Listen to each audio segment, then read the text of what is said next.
जय हिंद दोस्तों। भारतीय स्थापत्य कला की सीरीज में आप सभी का फिर से एक बार स्वागत है। हम लोग यूथ पब्लिकेशन की पुस्तक का के प्रश्नों को सॉल्व कर रहे हैं।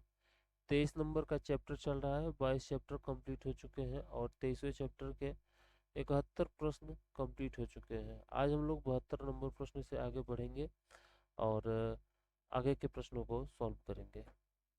जो भी मित्र इसके पहले के वीडियो को नहीं देखे हैं अवश्य जाकर के इसके पहले के वीडियो को देख लेंगे। चैनल पे टीजीटी पीजीटी के नाम से टीजीटी पीजीटी आर्ट के नाम से एक प्लेलिस्ट बना हुआ है, उसमें पहले के वीडियो सभी उपलब्ध होंगे। और जो भी मित्र नए हैं वो चैनल पे जाकर के प्लेलिस्ट पे जाकर के पुराने वीडियो को देख लेंगे और चैनल को अवश्य सब्सक्राइब कर देंगे। इधर बीच आप सभी के प्रयास जो है वो कम हुए हैं और आप सभी अपना प्रयास जारी रखिए चैनल को सब्सक्राइब कराने में और 1000 सब्सक्राइबर आप लोग कंप्लीट करा लीजिए। ठीक है, 1000 सब्सक्राइबर करा दीजिए कंप्लीट। चलिए हम लोग आज के पहले प्रश्न की ओर चलते हैं और पहला प्रश्न प्रश्न संख्या 72 होने वाला है और 72 नंबर के प्रश्न की ओर चल रहे हैं। और 72 नंबर प्रश्न आप सभी के सामने आ चुका है। कह रहा है रणकपुर के चौमुखा मंदिर में कितने शिखर और कितने मंडप हैं। देखिए रणकपुर में जो चौमुखा मंदिर है तो यहीं से देख लीजिए, चौमुखा मतलब 4 मुख है और इस मंदिर के 4 प्रवेश द्वार है, 4 दिशाओं में प्रवेश द्वार है। और यहाँ पे आदिनाथ के आदिनाथ का आदिनाथ की मूर्ति है और इस मूर्ति में 4 तरफ से उनके मुख को दर्शाया गया है। तो ये मंदिर रणकपुर में स्थित है, रणकपुर राजस्थान में स्थित है, रणकपुर का चौमुखा मंदिर। और ये इस मंदिर में कुल मिलाकर के 24 मंडप हैं और 44 शिखर हैं। ये जैन मंदिर है, राजस्थान का जैन मंदिर है, रणकपुर का चौमुखा मंदिर। ठीक है, चलिए अगले प्रश्न की ओर चल रहे हैं। प्रश्न संख्या 73 की ओर। 73 नंबर प्रश्न कह रहे हैं चंदर बरदाई की जो रचना है पृथ्वीराज रासो। चंदर बरदाई की रचना पृथ्वीराज रासो में खजुराहो के लिए किस शब्द का उल्लेख किया गया है। तो इन्होंने खजूरपुर शब्द का उल्लेख किया है खजुराहो के लिए। खजुराहो जो आपके मध्य प्रदेश में स्थित है, छतरपुर में, उसी की बात कर रहा है। वहाँ पे आपके खजुराहो के लिए खजूरपुर नाम उल्लेखित किया गया है। चलिए 74 नंबर प्रश्न की ओर चल रहे हैं। 74 नंबर प्रश्न कह रहा है कि घंटाई मंदिर कहाँ पे स्थित है। खजुराहो में ही एक मंदिर है, अब जीर्ण अवस्था में है, जहाँ पे जो घंटी होती है उसी के आकार को अंकित किया गया है। खजुराहो में स्थित है घंटाई मंदिर। अब वर्तमान में तो ये जीर्ण अवस्था में है और क्या नाम है कि खजुराहो मंदिर के बारे में हम लोगों ने इसके पहले के वीडियो में देखा हुआ है। ये 10वीं से 11वीं शताब्दी के बीच में इसका निर्माण किया गया है और ये खजुराहो मध्य प्रदेश में स्थित है। मध्य प्रदेश में छतरपुर जिले में स्थित है, छतरपुर जिले में स्थित है खजुराहो का मंदिर। और यहीं पे जीर्ण अवस्था में अब वर्तमान में बचा हुआ है घंटाई मस्जिद, घंटाई मंदिर। और देखिए यहाँ पे कैलाश मंदिर को कैलाश सॉरी कैलाश मंदिर नहीं, कंदरिया महादेव मंदिर, कंदरिया महादेव मंदिर है और ये बहुत प्रसिद्ध है खजुराहो में। और इसे विद्याधर ने बनवाया है। विद्याधर, विद्याधर गंडदेव के पुत्र थे विद्याधर और ये सभी चंदेल वंश के शासक थे। चलते हैं अगले प्रश्न की ओर। जिनको इसके बारे में ज़्यादा जानकारी लेना है वो पहले वीडियो को जरूर देखेंगे, जो पहले वीडियो देखे होंगे उनको सारी बातें पता होंगी। 75 नंबर प्रश्न की ओर चल रहा है। कह रहा है कि निम्नलिखित में से किस मंदिर को पंचरथ भी कहा जाता है। देखिए कोणार्क के सूर्य मंदिर को पंचरथ भी कहा जाता है।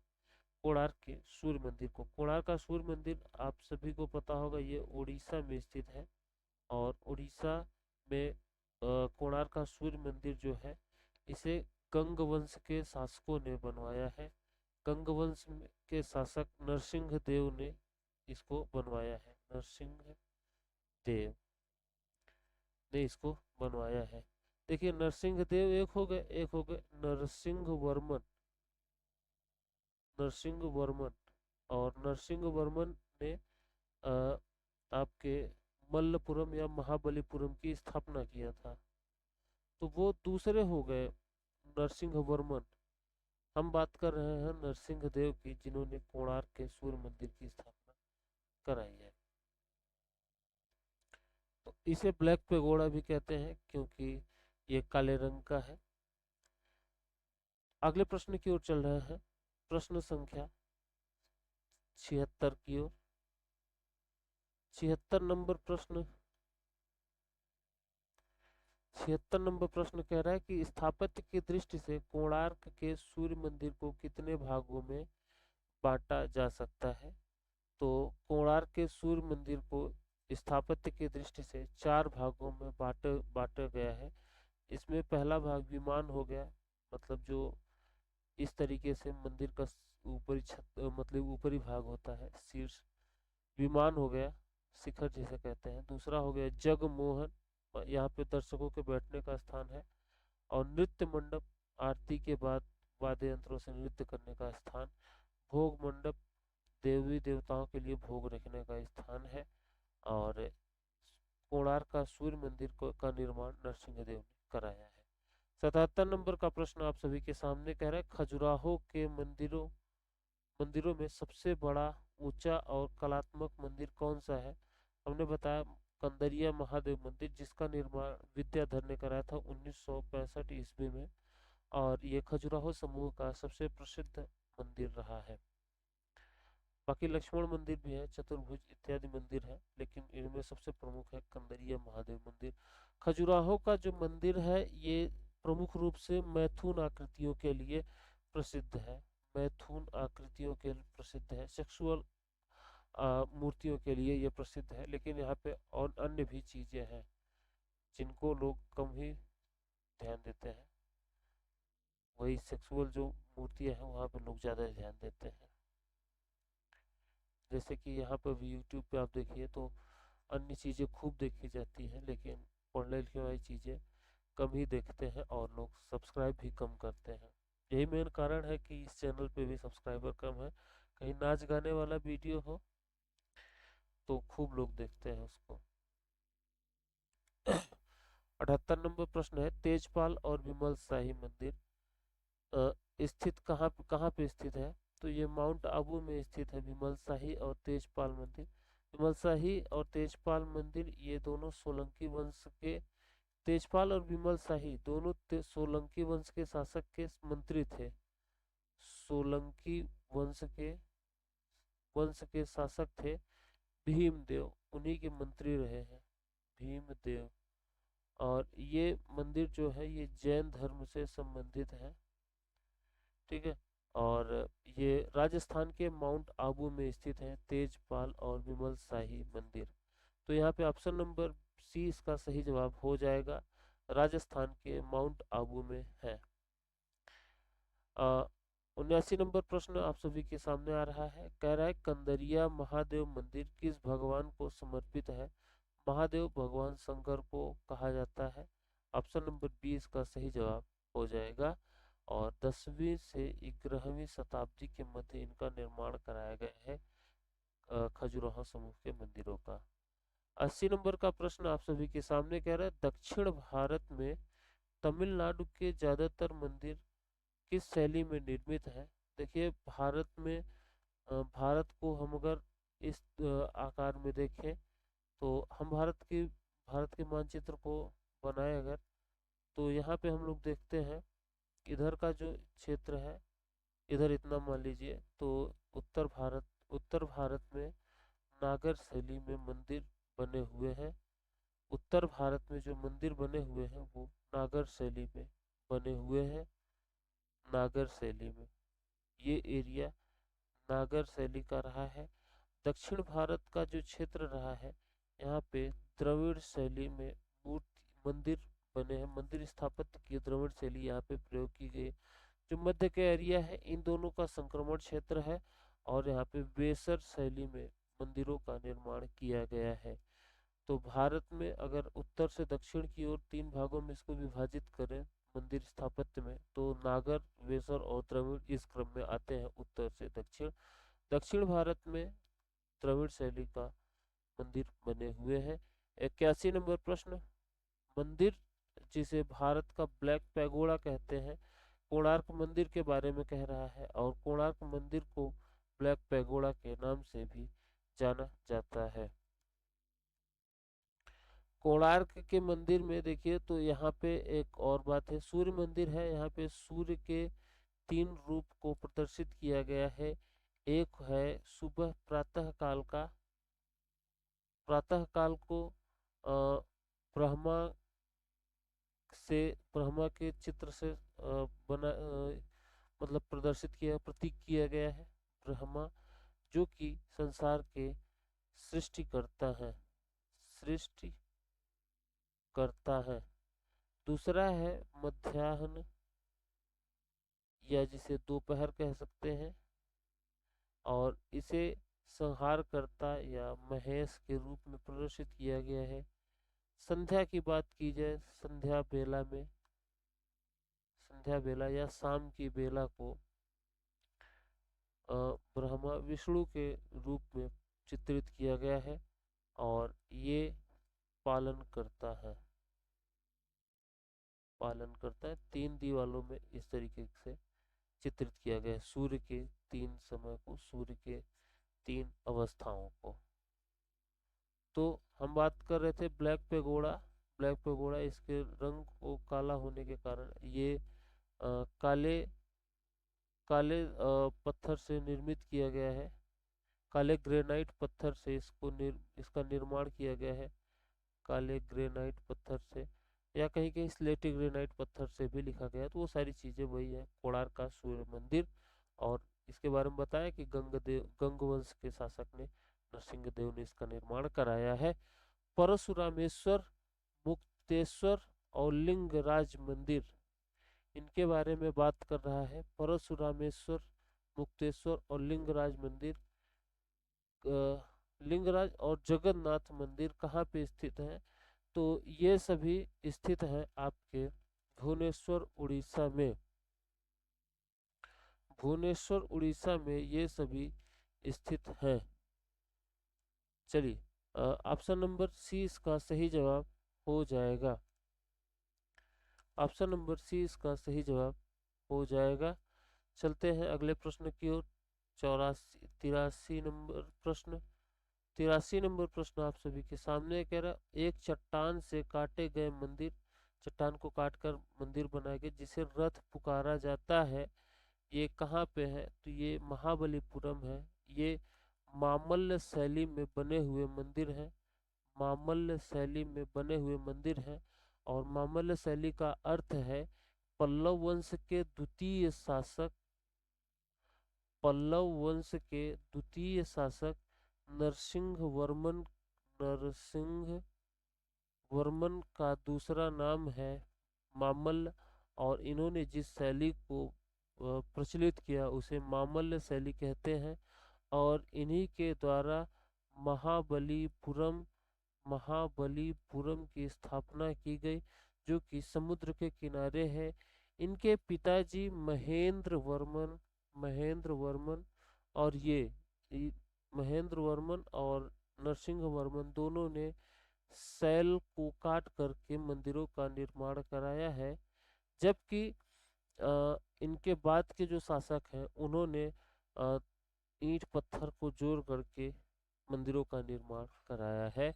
तो तमिलनाडु में, नहीं सॉरी, एक चट्टान को काट करके बनाए गए जो रथ मंदिर हैं जो महाबलीपुरम में स्थित हैं, मामल्य शैली के अंतर्गत आते हैं, जिनका निर्माण नरसिंह वर्मन ने कराया, और ये पल्लव शासक रहे हैं। पल्लवों के द्वितीय शासक के रूप में जाने जाते हैं।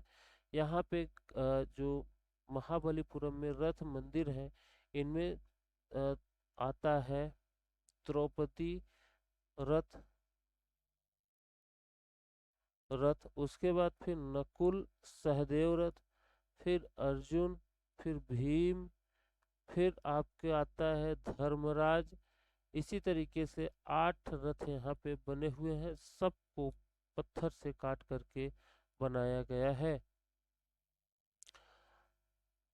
और 83 नंबर का प्रश्न आता है, 3 उकेरित फलक शेष नाग पर शयन करते विष्णु और नर नारायण की तपस्या करते, नर नारायण की तपस्या और गजेंद्र मोक्ष संबंधित हैं। तो ये देखिए 2 जगहों पे है, एक तो देवगढ़ के दशावतार में और दूसरा कैलाश नाथ मंदिर में। देवगढ़ के दशावतार मंदिर में इसको चित्रित किया गया है और यहाँ पे कैलाश नाथ मंदिर में इसको उत्कीर्ण किया गया है। कैलाशनाथ मंदिर आपको बता दें कि ये एलोरा में स्थित है। एलोरा का मंदिर है कैलाशनाथ मंदिर। एलोरा में गुफा संख्या 16 है। 32 गुफाएं हैं। 32 में से 16वीं गुफा कैलाशनाथ मंदिर के रूप में जानी जाती है और 32वीं गुफा इंद्र सभा के रूप में जानी जाती है। देखिए एलोरा के मंदिर महाराष्ट्र के औरंगाबाद में स्थित है। औरंगाबाद में स्थित है और ये 8वीं सदी के आसपास इनका निर्माण कराया गया था। कृष्णदेव राय के समय में कृष्णदेव राय के समय में इनका निर्माण कराया गया था। और ये इनको बनाने का क्रम है, ऊपर से नीचे की ओर तक्षण करते हुए काटते हुए इन मंदिरों का निर्माण कराया गया। एलोरा की गुफाओं में इसका निर्माण कराया गया है। यहीं पे देखिए एलोरा और यहीं पे आसपास में अजंता की गुफाएं हैं।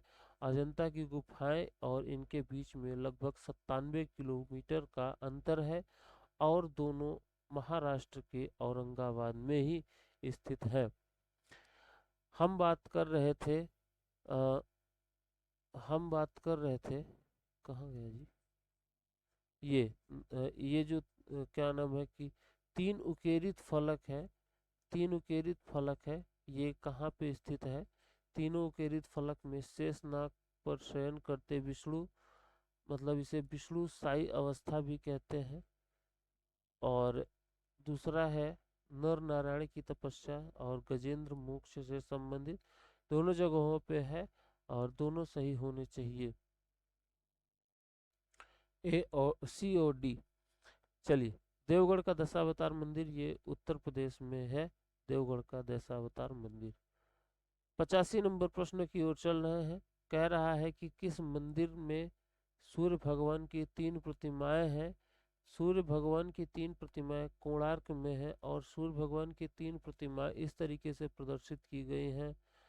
ब्रह्मा, महेश और विष्णु, ये तीनों आकृतियां उकेरित की गई हैं। ब्रह्मा के बारे में बताया गया है कि जब प्रातः काल की अवस्था आती है, प्रातः काल की अवस्था में इनको प्रदर्शित किया गया है आपके सृष्टिकर्ता के रूप में, महेश को ध्वंसकर्ता के रूप में और विष्णु को पालनहारी के रूप में प्रदर्शित किया गया है।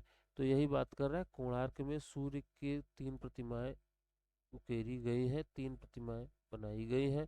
ऑप्शन नंबर डी इसका सही जवाब हो जाएगा।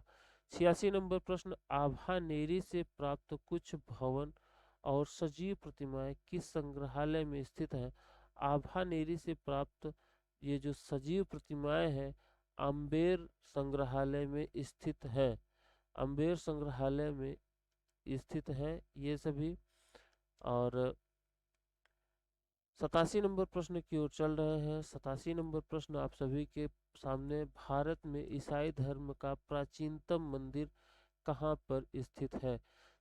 तो देखिए भारत में ईसाई धर्म का प्राचीनतम मंदिर गोवा में स्थित है और गोवा में जो प्राचीनतम मंदिर है उसका नाम है बोम जीसस का बोम जीसस का बेसिलिका। दूसरे पेज में लिख दे रहा हूँ, थोड़ा सा इसके बारे में हम लोग जान भी लेते हैं। तो हम बात कर रहे थे ईसाई धर्म के जो मंदिर हैं के मंदिर, इन्हें चर्च कहते हैं। और सबसे प्राचीन मंदिर है, सबसे प्राचीन चर्च जो कि गोवा में स्थित है। गोवा में कुछ और प्रमुख चर्च हैं, जिनमें से से सबसे प्राचीन जो है वो है, सॉरी, बीम नहीं, बोम होगा। जो सबसे प्राचीन है उसे कहते हैं बोम जीसस, बोम जीसस का बेसिलिका, बोम जीसस का बेसिलिका। और अन्य प्रमुख चर्च है, दूसरा लिख सकते हैं आप सेंट केजटन, सेंट केजटन चर्च। तीसरा आप लिख सकते हैं सेंट फ्रांसिस ऑफ असीसी। तो इसमें से सबसे प्राचीन है बोम जीसस का बेसिलिका। बोम जीसस का बेसिलिका आपके गुजरात में स्थित सबसे प्राचीन चर्च है भारत का। और गुजरात का हम लोकेशन अगर आपको दिखाना चाहें तो यहाँ पे, सॉरी, गोवा का, तो ये महाराष्ट्र के एरिया है, और महाराष्ट्र से ये कर्नाटक का एरिया है, दोनों का संक्रमण क्षेत्र ही गोवा का एरिया आता है। हम बात कर रहे थे कि ईसाई धर्म का प्राचीनतम मंदिर मतलब चर्च कहाँ पे अवस्थित है, तो इसकी स्थिति गोवा में है। आगे चलते हैं 88 नंबर के प्रश्न की ओर। कह रहा है अक्षरधाम इनमें से कौन से नगर में स्थित है। अक्षरधाम नई दिल्ली में स्थित है, और ये 100 एकड़ में बना हुआ है। इसी कारण से विश्व का सबसे बड़ा हिंदू मंदिर है। हिंदू मंदिर होने का इसे वर्ल्ड रिकॉर्ड में इसको गिनीज वर्ल्ड रिकॉर्ड में इसको मतलब कि इसकी रजिस्ट्री हुई है, इसका रजिस्ट्रेशन हुआ है, और 2007 में इसको world Guinness book of record में शामिल किया गया है। देखिए यहाँ पे जो ईश्वर है, ज्योतिर्भगवान स्वामी नारायण का यहाँ पे प्रतिमा बना हुआ है। नई दिल्ली में स्थित है, हरियाणा के निकट स्थित है अक्षरधाम मंदिर। हम यहाँ पे गए हुए हैं, एक बार देखे हुए हैं अक्षरधाम मंदिर को, दिल्ली जब गए थे एक दिन।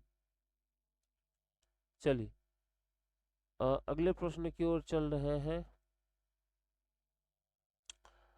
अगला प्रश्न देखिए, कह रहा है गुजरी महल ग्वालियर में किस राजा ने बनवाया है। बड़ी रोचक कहानी है, थोड़ा सा हम आपको इसके बारे में बता देते हैं। गुजरी महल, गुजरी महल ग्वालियर में है। गुजरी महल ग्वालियर में है,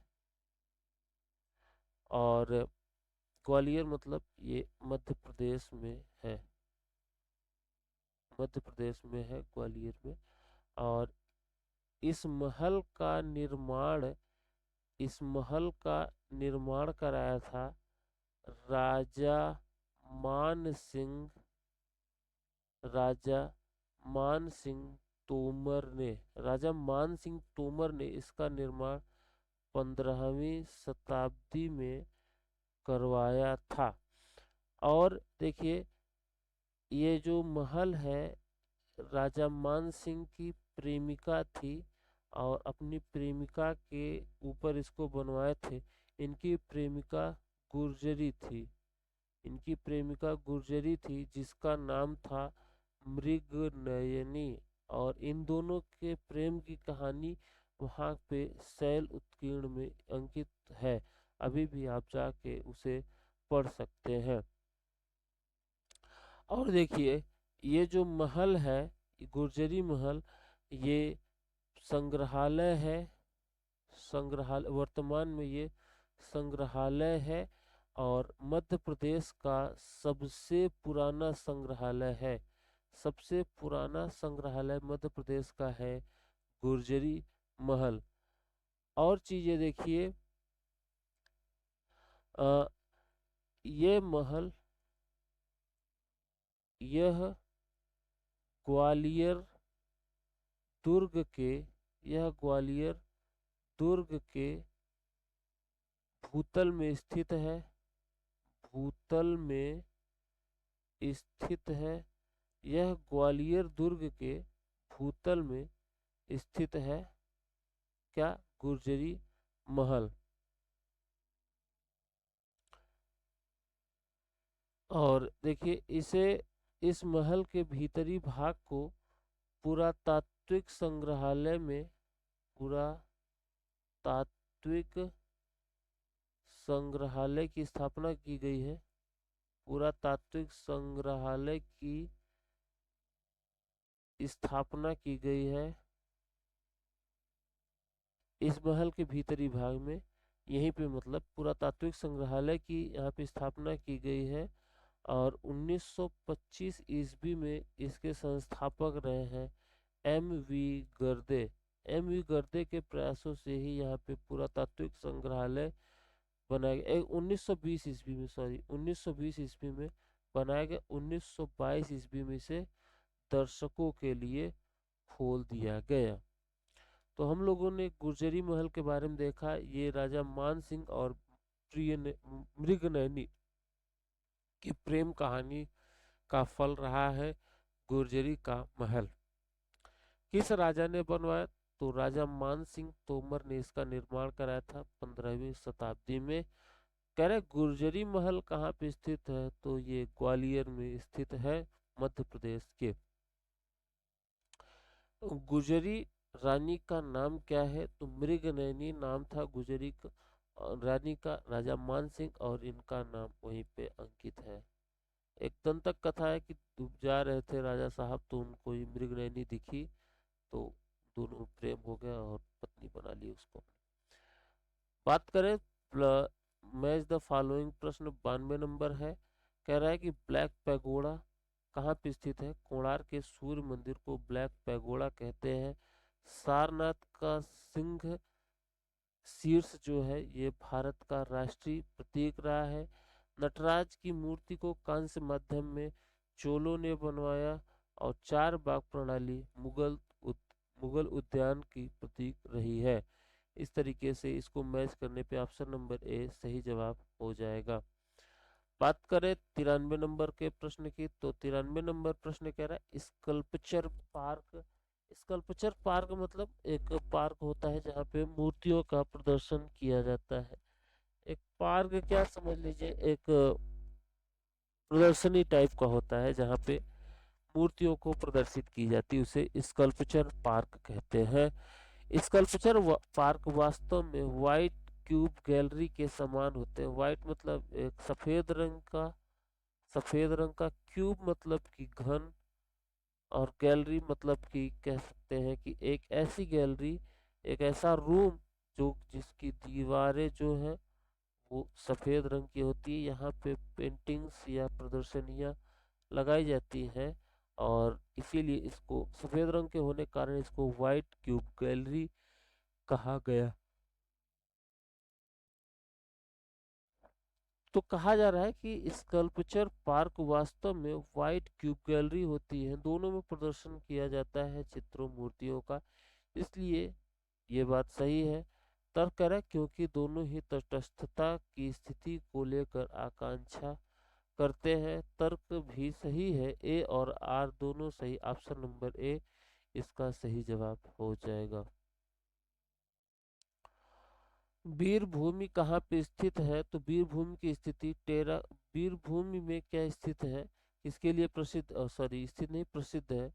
तो वीरभूमि प्रसिद्ध है टेराकोटा की मंदिर के लिए। टेराकोटा मतलब होता है मिट्टी। मिट्टी को पका करके जब बनाया जाता है तो वही टेराकोटा है। कह रहा है वीरभूमि प्रसिद्ध है। प्रसिद्ध सिद्ध क्या है, परीक्षा में पूछ लिया आप लोग इसलिए प्रसिद्ध हो गया। ये तो कौन देखने जा रहा था हम लोगों में से वीरभूमि के प्रसिद्धि का कारण? पेपर में पूछ लिया भाई तो हम लोग जान भी लिए। 95 नंबर प्रश्न कह रहा है पल्लव वंश की राजधानी कहाँ पे थी। पल्लव वंश की राजधानी कांचीपुरम में थी। हालांकि यहाँ पे महाबलीपुरम की स्थापना कराया था नरसिंह वर्मन ने। हम अगर बात करें 96 नंबर के प्रश्न की, तो 96 नंबर प्रश्न आप सभी के सामने कह रहा है भारतीय संसद की इमारत को डिजाइन करने वाला वास्तुकार कौन है। तो सर हर्बर्ट बेकर और एडविन लुटियन इसके वास्तुकार रहे हैं। एडविन लुटियन ने तो कई चीजों को मतलब कई चीजों के निर्माण में प्रमुख वास्तुकार हैं, जैसे कि इंडिया गेट हो गया, और इंडिया गेट के साथ नेशनल गैलरी ऑफ आर्ट हो गया, इसके साथ राष्ट्रपति भवन, इसके भी। तो इस तरीके से दिल्ली में ज़्यादातर जो इमारतें बनी हैं उसके जो वास्तुकार रहे हैं एडविन लुटियन रहे हैं। 97 नंबर का प्रश्न आपके सामने है, और 97 नंबर का प्रश्न आपसे कह रहा है कि 1031 ईस्वी की बात है जब दिलवाड़ा का प्रथम मंदिर बना, जो कि जैन मंदिर है, और यहाँ पे पार्श्व मतलब आदिनाथ की मूर्ति रखी हुई है। तो कह रहा है प्रथम मंदिर किसने बनवाया था, तो सोलंकी वंश के शासक भीमदेव के प्रधानमंत्री बिमल शाह ने इसका निर्माण कराया था। इसको विमल शाही मंदिर भी कहते हैं। ये जैन मंदिर है जो कि राजस्थान के माउंट आबू में स्थित है। ऑप्शन नंबर 20 का सही जवाब हो जाएगा। 98 नंबर प्रश्न कोणार्क मंदिर कौन से पत्थर से बना हुआ है, तो ये स्लेटी पत्थर से बना हुआ, इसलिए काला दिखाई देता है। अब बात करें 99 नंबर प्रश्न की, तो खजुराहो का सबसे प्राचीन मंदिर कौन सा है। प्राचीनता में देखा जाए तो 64 योगिनी मंदिर सबसे प्राचीन है, और सबसे भव्य मंदिर जो है वो कंदरिया महादेव का मंदिर है।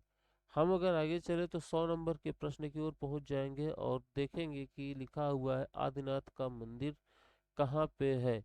आदिनाथ का मंदिर हम लोगों ने देखा था रणकपुर का चौमुखा मंदिर। रणकपुर का चौमुखा मंदिर आदिनाथ या ऋषभ देव का मंदिर है। और ऋषभ देव जैनों के पहले तीर्थंकर रहे हैं, जैनों के पहले तीर्थंकर रहे हैं आपके आदिनाथ या ऋषभ देव। इसलिए ऑप्शन नंबर मतलब कि यहाँ इस प्रश्न में कह रहा है रणकपुर के मंदिर के बारे में बात कर रहा है, तो रणकपुर के मंदिर में ऑप्शन नंबर डी इसका सही जवाब हो जाएगा, चौमुखा मंदिर है। 101 नंबर प्रश्न कह रहा है खजुराहो के मंदिर समूह में कौन सा प्रमुख है। प्रमुखता की बात की जाए तो कंदरिया महादेव मंदिर सबसे प्रमुख है, और इसे प्रमुख बनाने में श्रेय सबसे ज्यादा परीक्षाओं में पूछे गए प्रश्नों का है। हम बात करें कंदरिया महादेव मंदिर का निर्माण इसे कराया था 1065 ईस्वी में विद्याधर ने। विद्याधर के बारे में जानते हैं, ये चंदेल शासक गंडदेव का पुत्र रहा है विद्याधर। इसलिए यहाँ पे हम देख रहे हैं कि ऑप्शन नंबर डी इसका सही जवाब हो जाएगा, कंदरिया महादेव। कंदरिया महादेव सबसे प्रमुख मंदिर है। 102 नंबर प्रश्न की ओर चल रहे हैं। 102 नंबर प्रश्न है दिलवाड़ा स्थित तेजपाल मंदिर किस प्रमुख तेज तेजपाल मंदिर की प्रमुख बड़ी छत को क्या कहा जाता है। रंग मंडप का कटोरक कहा जाता है सबसे बड़ी और प्रमुख छत को। 103 नंबर का प्रश्न कह रहा है किस वर्ष में खजुराहो को भारतीय पुरातत्व विभाग ने अपने अधीन लिया। खजुराहो को भारतीय पुरातत्व विभाग ने 1904 ईस्वी में अपने अधीन लिया। 104 नंबर का प्रश्न कह रहा है मीनाक्षी मंदिर के आगे आयताकार पुष्पगिरी का माप क्या है। रटना पड़ेगा, इसका माप है 156 गुणे 120 फीट में ये विस्तृत है पुष्पगिरी। मीनाक्षी देवी मंदिर में ही स्थित है स्वर्ण कमल सरोवर। 105 नंबर का प्रश्न कह रहा है महाबलीपुरम मंदिर में किस राजवंश का महत्वपूर्ण योगदान रहा। पल्लव वंश के शासकों का बहुत महत्वपूर्ण योगदान रहा। इसके निर्माण में सबसे प्रमुख रहा है मामल्ल शासक का नरसिंह वर्मन का। हम अगर बात करें 106 नंबर के प्रश्न की, तो कह रहा है कि खजुराहो का वराह मंदिर कितने स्तंभों पे खड़ा है। तो रटने वाली बात है, 14 स्तंभ पे खड़ा है वराह मंदिर। वराह विष्णु का अवतार है, और विष्णु के सुअर अवतार मतलब पिग अवतार को वराह मंदिर कहते हैं, वराह अवतार कहते हैं, और इसमें 14 स्तंभों पर टिका हुआ है। ऑप्शन नंबर सी इसका सही जवाब हो जाएगा। 107 नंबर प्रश्न करें, अर्थुना व जैन अर्थुना के जैन व शैव मंदिर कहाँ पे स्थित है। अर्थुना के जैन व शैव मंदिर राजस्थान के बसवाड़ा में स्थित है। 108 नंबर प्रश्न करें, विषय वस्तु की दृष्टि से खजुराहो कितने भागों में बांटा जा सकता है। तो इसे बांटने के क्रम में 5 भागों में बांटा जा सकता है खजुराहो के मंदिर को। पहला है अर्धमंडप। अर्धमंडप जो कि मुख्य मंदिर में और अन्य प्रमुख मंदिरों मंडपों के बीच का जो स्थान होता है। महामंडप सबसे बड़ा चबूतरा वाला स्थान होता है, सबसे बड़ा स्थान होता है महामंडप। अंतराल अंतराल गर्भगृह के समय गलियारे के पास का वह क्षेत्र जहाँ बैठकर पुजारी लोग पूजा पाठ इत्यादि किया करते हैं। अंतराल कहते हैं चित्रकला में अंतराल का अर्थ होता है जहाँ पे चित्रकारी किया जाना चाहिए, अंतराल कहलाता है। लेकिन यहाँ पे अंतराल के संदर्भ में अन्य बातें कह रहा है। 109 नंबर का प्रश्न आपके सामने कह रहा है, कोणार्क के सूर्य मंदिर की सूर्य प्रतिमा किसने तैयार किया। इसे तैयार करने का श्रेय सदाशिव को है। 110 नंबर का प्रश्न कह रहा है, किस मंदिर को त्रिलोक्य द्वीप कहा जाता है। तो त्रिलोक्य द्वीप कहा जाता है रणकपुर के चौमुखा मंदिर को। 111 नंबर प्रश्न कह रहा है, किस मंदिर की देवी को आकर्ण निमित्त निमितिन नेत्र की उपमा मछली की आंख से दी गई है। बात कर रहा है मीनाक्षी मंदिर की। तो 111 प्रश्न कंप्लीट हुए, बाकी के प्रश्न आगे कंप्लीट होते रहेंगे। आप लोग चैनल को जरूर सब्सक्राइब कराइए। आप लोग इस समय शिथिल पड़ गए हैं और आप सभी के सहयोग की हमें अत्यंत आवश्यकता है। अगर आप सभी अपना सहयोग देंगे और चैनल को सब्सक्राइब कराएंगे तो आप सभी का बड़ा मेहरबानी होगा। मिलते हैं अगले वीडियो, अपना ख्याल रखिए, चैनल को सब्सक्राइब करिए। जय हिंद, जय भारत।